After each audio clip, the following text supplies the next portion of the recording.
3. Positive વાક્ય. તમારી મોટી બહેન કપડાં ધોઈ રહી હતી.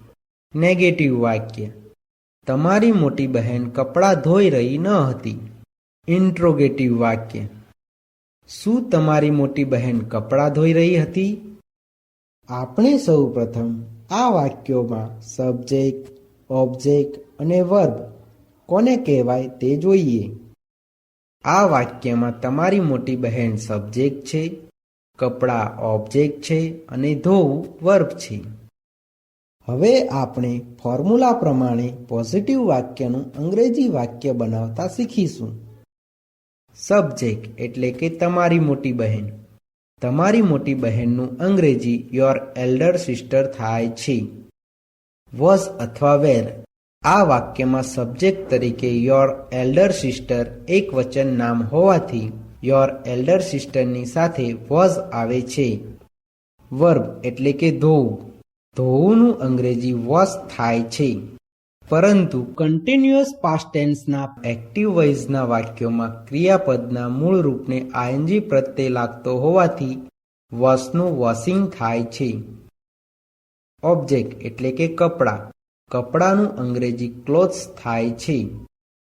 આ વાક્યમાં અધર વર્ડ્સ નથી. આમ આ વાક્યનું અંગ્રેજી your elder sister was washing clothes એવું થાય છે.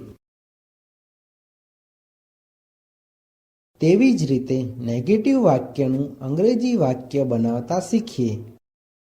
સબ્જેક્ટ એટલે કે તમારી મોટી બહેન.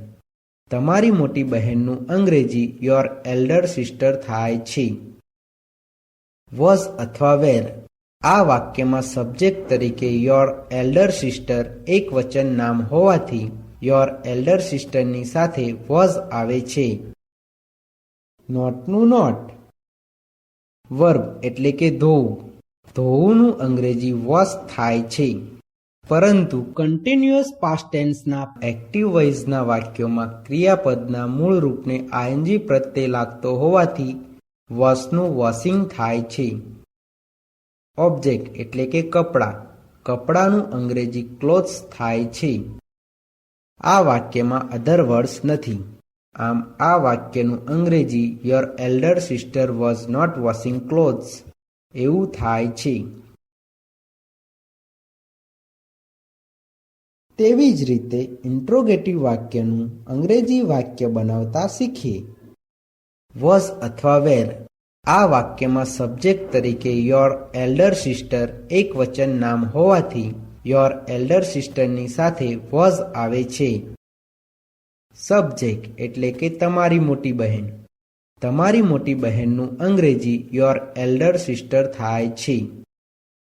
વર્બ એટલે કે ધોવું. ધોવુંનું અંગ્રેજી વોશ થાય છે.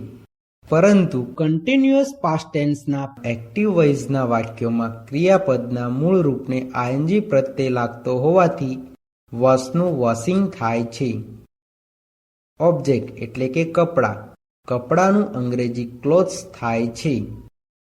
આ વાક્યમાં અધર વર્ડ્સ નથી.